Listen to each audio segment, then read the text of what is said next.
Hey you guys, God bless all of you. Thanks for watching Mike Reed Outdoors. I really do thank you for watching.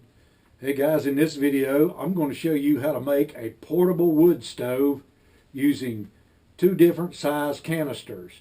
I got donated these little canisters right here, a set of them, by my daughter, and I think you've seen me use one of them in another video to cook with over that little gas stove that I cook with.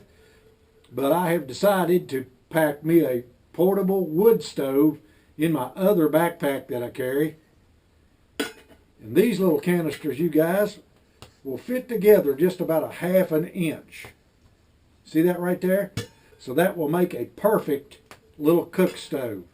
Now you see them made, the folding ones, you know, the kinds you fold up and stick in your backpack, and they got several different kinds. Well, this one's just going to stay just like this right here. It don't even weigh a pound. That right there is just about almost a half a quart right there. So the fire pot's going to be this way. So what I'm going to do is I'm going to go in here to my machine in there, my drill press, and I'm going to drill an 1 3/4 hole right in here so that when we put wood inside the stove, it'll breathe good. And I'm going to drill some holes around the top edge right here so the thing can exhaust a little bit, and that'll make it burn more efficiently. But this is a simple way. You can do it with a tin can if you want to, guys. That works just as well. You know how a hobo stove is. But this little stainless steel pot is going to last you a long time. I mean, there ain't no question about it. Of course, stainless steel, guys, is just covered.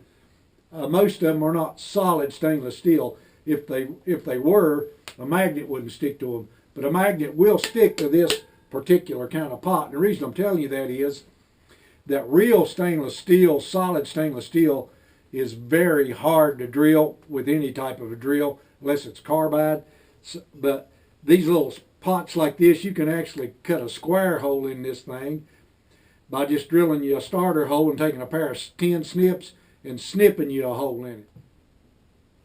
Okay, you guys, I couldn't really hold that thing really safe in my drill press. It kept grabbing this can and jerking it out of there. So I'm just going to take a pair of tin snips, and I'm just going to cut this hole out in here with a pair of tin snips.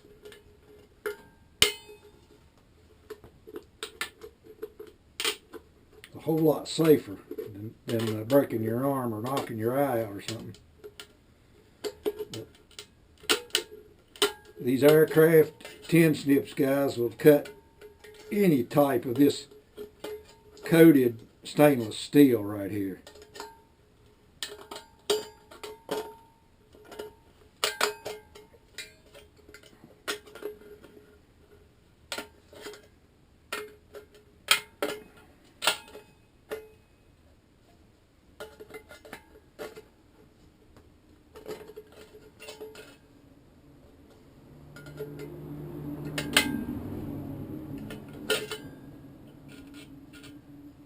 Not that hard to do.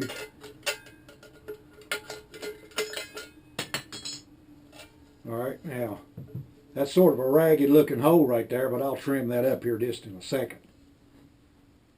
Like I say, leave you about a half an inch on the bottom of this thing so that you will at least have a tray for your ashes to set in and your hot coals to set in. Let me trim that up just a fuzz. Old tin snips is getting a little dull too.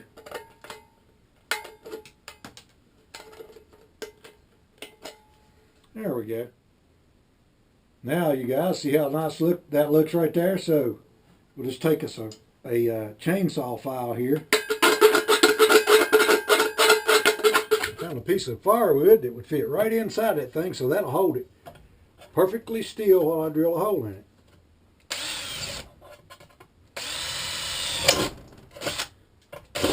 Like I say, that stuff's very easy to drill.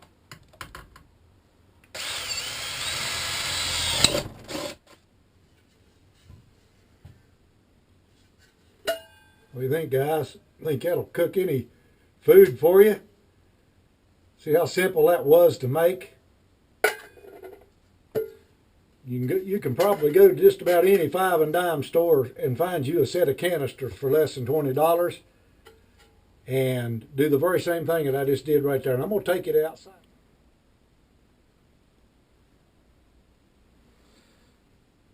Okay, you guys, right there's your little cook stove. That's one thing about it. Sometimes you just need to build you a little, just a little bitty fire, just like that right there. Cook your food and move on. And that stove right there is just the right size. The only thing I think I'm going to do different, guys, is I'm going to drill these exhaust holes out to about a 1/2 inch. And that'll make the stove draw just a little bit better. I got that water out right straight out of the creek over, and that water was ice cold. And that'll burn you. And it's been about 5 minutes since I started the fire in that stove right there. Okay, you guys, check that out right there. I took the thing back inside and I drilled bigger holes in it. That way, now you got a really good draft. You can really see the draft flowing right here now. You can feel it too. So the exhaust holes have to equal the amount of hole you got in here to make it draw correctly. As soon as I done that, the thing burned just as slick as a ribbon. So remember, now this has got a 1/2 inch hole in it now, see? And the thing is really drawing really great.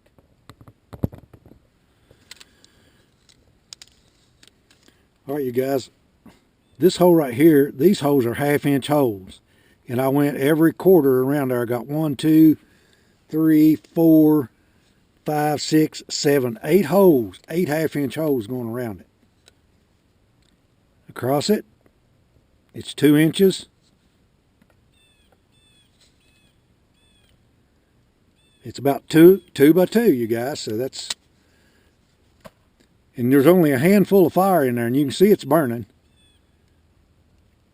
And that's all it takes to cook your food right there. That little bitty handful of fire.